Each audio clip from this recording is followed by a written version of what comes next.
Hello and welcome. आप देख रहे हैं हेल्थ अपडेट और मैं हूं आपके साथ गुंजन मित्तल। चलिए बिना देरी किए नजर डालते हैं आज की हेल्थ से जुड़ी मुख्य खबरों पर। स्वास्थ्य मंत्रालय सुरक्षित स्वच्छ उत्पादों तक पहुंच सुनिश्चित करने के लिए राष्ट्रीय मासिक धर्म नीति पर करेगा काम। केंद्रीय स्वास्थ्य मंत्रालय एक राष्ट्रीय मासिक धर्म स्वच्छता नीति तैयार करने पर काम कर रहा है, जिसका उद्देश्य सुरक्षित और हाइजीनिक मेन्स्ट्रुअल प्रोडक्ट्स तक पहुंच सुनिश्चित करना, स्वच्छता सुविधाओं में सुधार करना, सामाजिक वर्जनाओं पर ध्यान देना और एक सहायक वातावरण को बढ़ावा देना है। आधिकारिक सूत्रों का कहना है कि इन उपायों के माध्यम से नीति बाधाओं को तोड़ने, कलंक को खत्म करने और एक ऐसे समाज का निर्माण करने का प्रयास है जहां मासिक धर्म स्वच्छता को प्राथमिकता दी जाए और लैंगिक समानता, शिक्षा और समग्र विकास को बढ़ावा मिले। सूत्रों ने बताया कि विभिन्न हितधारकों के साथ एक राष्ट्रीय परामर्श आयोजित किया गया और व्यक्तिगत जानकारी इकट्ठी की गई। इसका उद्देश्य ये सुनिश्चित करना है कि सभी महिलाएं, लड़कियां और मासिक धर्म वाले व्यक्ति सुरक्षित, स्वच्छ और कलंक से मुक्त तरीके से मासिक धर्म का अनुभव कर सके। डोकलाम के बाद 38 एपीआई में भारत आत्मनिर्भर बना। केंद्रीय स्वास्थ्य मंत्री मनसुख मंडाविया ने शनिवार को कहा कि भारत ने पिछले लगभग 1.5 साल में उत्पादन से जुड़े प्रोत्साहन PLI योजना के अंतर्गत 38 सक्रिय फार्मास्यूटिकल सामग्री API का विनिर्माण शुरू कर दिया है। भारत पहले इनके लिए आयात पर निर्भर था। मंडाविया ने कहा है कि 2017 में चीन के साथ जब डोकलाम में गतिरोध शुरू हुआ तो भारत को सक्रिय फार्मा घटकों के संबंध में अपनी तैयारी पर पुनर्विचार करने की जरूरत महसूस हुई।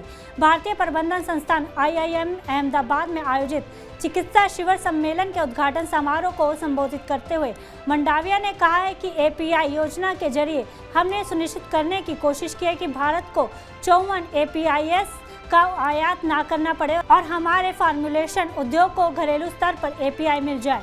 मुझे बताते हुए खुशी हो रही है कि सिर्फ 1.5 साल में भारत को 38 API का विनिर्माण शुरू कर दिया है, जो आत्मनिर्भर भारत का उदाहरण है।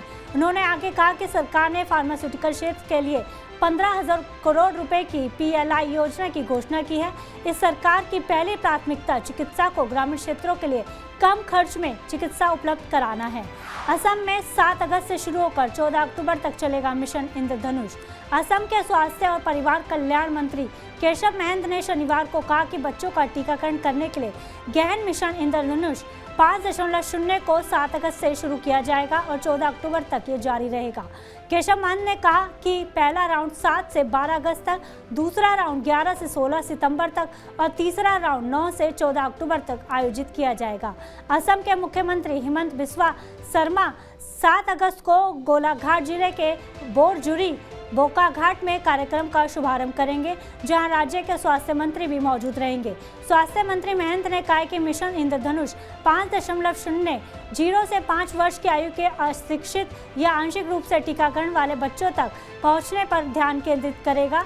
ये सुनिश्चित करेगा कि प्रत्येक बच्चे को जीवन रक्षक टीके मिलें। इस पहल का उद्देश्य राज्य भर के हर जिले में खसरा और रुबेला युक्त वैक्सीन की 2 खुराक के 95% टीकाकरण कवरेज को प्राप्त करना है, जिसमें 2 अत्यधिक संक्रामक रोग खसरा और रुबेला के उन्मूलन और वैक्सीन रोकथाम योग्य पर ध्यान केंद्रित किया गया है।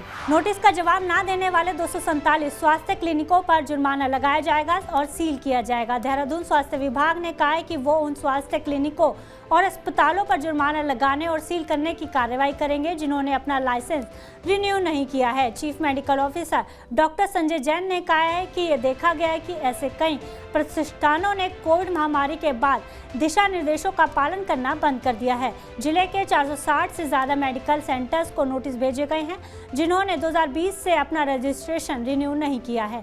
प्रतिदिन के आधार पर 100 रुपए का जुर्माना लगाया जा रहा है।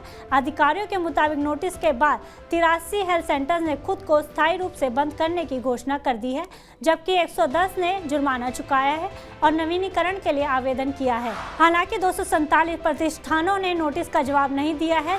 सीएमओ ने कहा है कि अगर वे आवश्यक कार्रवाई करने में विफल रहते हैं तो उनके खिलाफ कार्रवाई की जाएगी। स्वास्थ्य विभाग ने कहा है कि प्राथमिक ध्यान नवीनीकरण और जुर्माने पर है।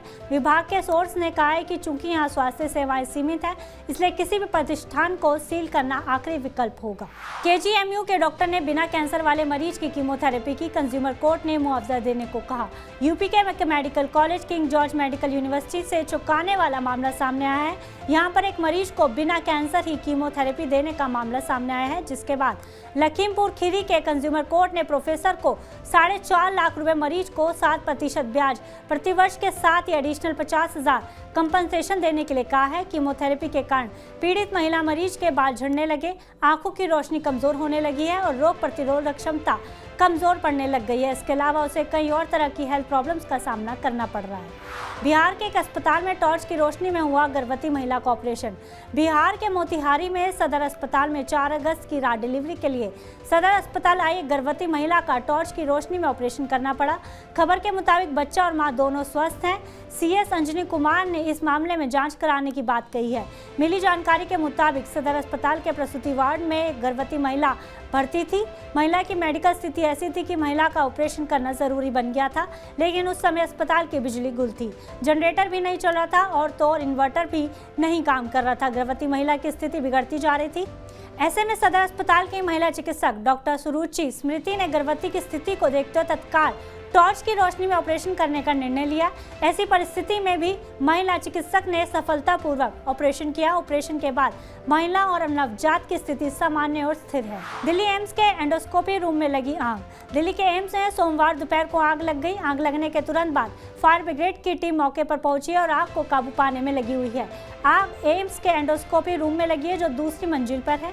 दिल्ली फायर सर्विस के मुताबिक मौके पर दमकल की 8 गाड़ियां पहुंची हैं।